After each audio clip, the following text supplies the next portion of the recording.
Pekný dobrý deň. V tomto videu vám ukážem, ako jednoducho si budete vlastne vytvárať nové a nové príspevky. Vždy je potrebné vytvoriť príspevok v jednom jazyku, čiže napríklad teraz v anglickom, a potom v zápätí je potrebné ten istý príspevok, ak ho chcete mať aj v českej verzii, vytvoriť aj v českej verzii tým, že si to tu jednoducho prekliknete. Teraz si vyberiem anglický jazyk, čiže idem na All Posts.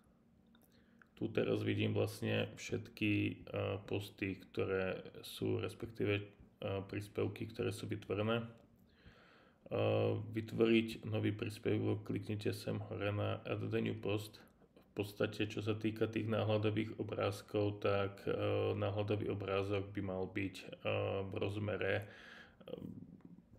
1200x800 alebo 1200x600, je to v podstate jedno.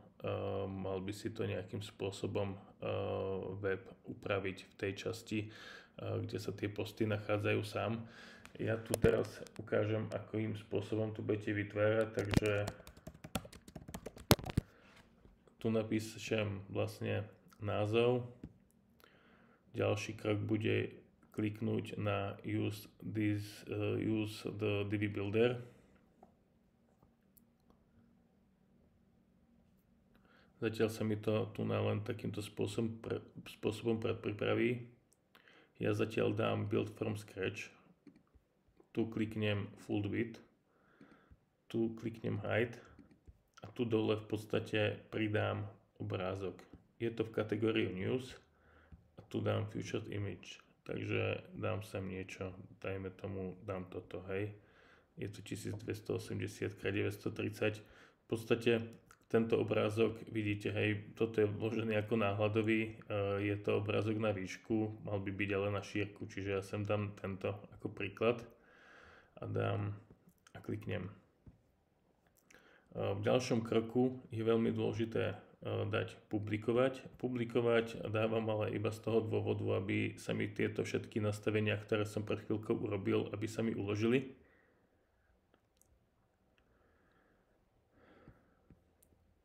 Keď mám tieto veci, kliknem ďalej sem na toto stredné, dám Your Saved Layouts, čiže vlastne uložené layouty, ja som to vytvoril tu, je to šablón na príspevok. Kliknem na Use this layout. Keď mám layout, tak kliknem na Build on the front end. Tým sa mi pustí vlastne vizuálny editor. Chvíľočku počkám, je to z toho dôvodu, že jednoducho je to tým hostingom, ktorý som spomínal predtým, že je to teraz také, aké to je. Toto je vlastne pripravený, predvytvorený layout iných postránok. Čiže prvá vec je dôležité sem vložiť takýmto spôsobom. Nie, že to zmažete celé, ale zmažete to potiaľto. A kliknete Example Post 1, respektíve dáte tam ten názov. Prečo som nevymazal to Včko, je preto, aby som zachoval vlastne tú štruktúru, ktorá je nastavená, respektíve to formátovanie, aby ho jednoducho nezrušilo. Čiže nazval som to Example Post 1, napísal som nadpis sem a tu vlastne budete vpisovať a vkladať obrázky, texty a tak ďalej, čo len chcete.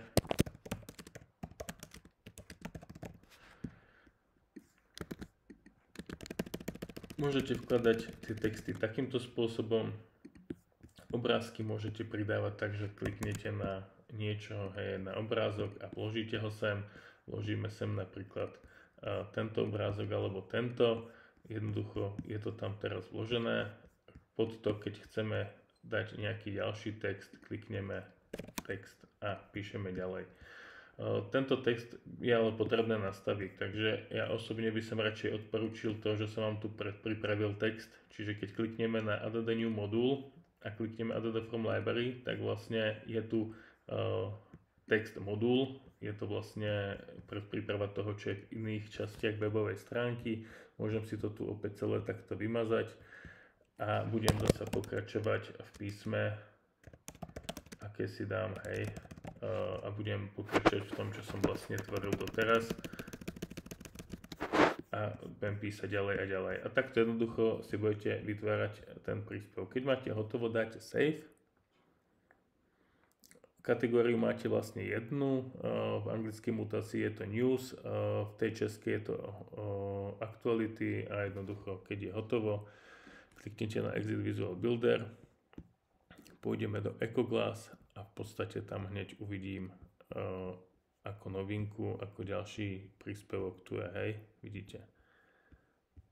Example post 1, kliknem na Read More a v podstate mi ukáže ten príspevok, ktorý som vytvoril v narýchlo vytvorenom videu. Takže to je všetko. Vidíte, je to celkom veľmi jednoduché. Keď robíte zase v českej mutácii, tak idete do WordPress, jednoducho tu si dáte Čech a idete na tú česku a vytvárate posty podobným spôsobom. Takže to je všetko.